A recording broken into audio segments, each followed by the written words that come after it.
ভালোবাসা মানুষের জীবনে অন্যতম প্রধান এক অনুভূতি। এই অনুভূতির দাম কি আসলেই নির্ধারণ করা সম্ভব?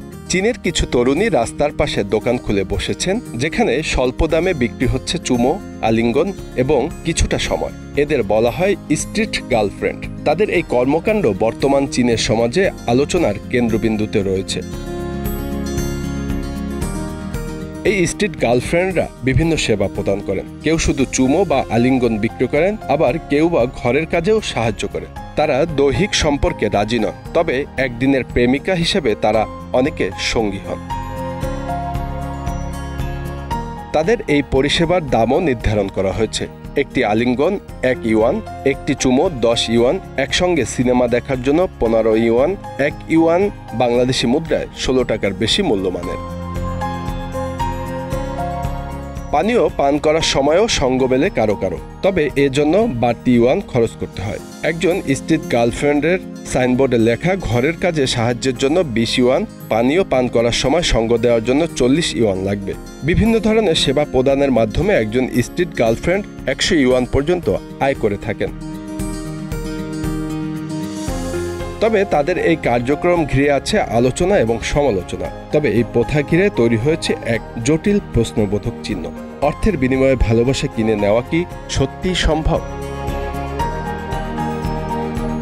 স্থানীয় গণমাধ্যমের মতে বিয়ের প্রতি অনাগ্রহী তরুণরা এই স্ট্রিট গার্লফ্রেন্ড প্রথার প্রতি বেশি আকৃষ্ট হচ্ছেন। তারা স্বল্প মূল্যে তরুণীদের সঙ্গে সময় কাটাচ্ছেন।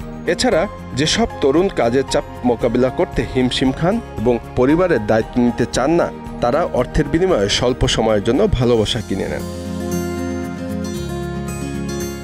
ভ্রাম্যমাণ এসব ভালোবাসার দোকানে সমাজের বিভিন্ন স্তরের মানুষ তাদের স্বল্প মূল্যে ভালোবাসা কেনার সুযোগ নিচ্ছেন। তবে এই প্রথা সামাজিক ও আইনি বিতর্কেও সম্মুখীন হচ্ছে।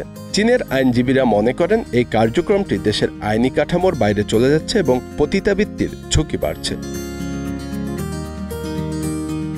সমালোচকদের মতে এই প্রথা নারীর মর্যাদাকে ক্ষুণ্ণ করছে এবং অর্থের বিনিময়ে ভালোবাসা কিনে নেওয়া নারীকে অবমাননার শামিল।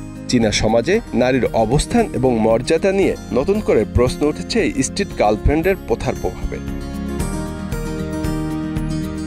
তরুণ তরুণীরা সামাজিক এবং মানসিক চাহিদা পূরণে এই প্রথার আশ্রয় নিচ্ছেন। তবে সমাজের কিছু অংশের মতে এভাবে ভালোবাসার দাম নির্ধারণ করা নারীর সম্মানহানিকর। সমাজের সব স্তরের মানুষ যদি এই তরুণ তরুণীদের সঠিক পথে পরিচালিত করতে পারেন, তবে হয়তো এই প্রথার পরিবর্তে এক স্বাস্থ্যকর সামাজিক পরিবেশ গড়ে তোলা সম্ভব হবে। Bangla affairs news desk.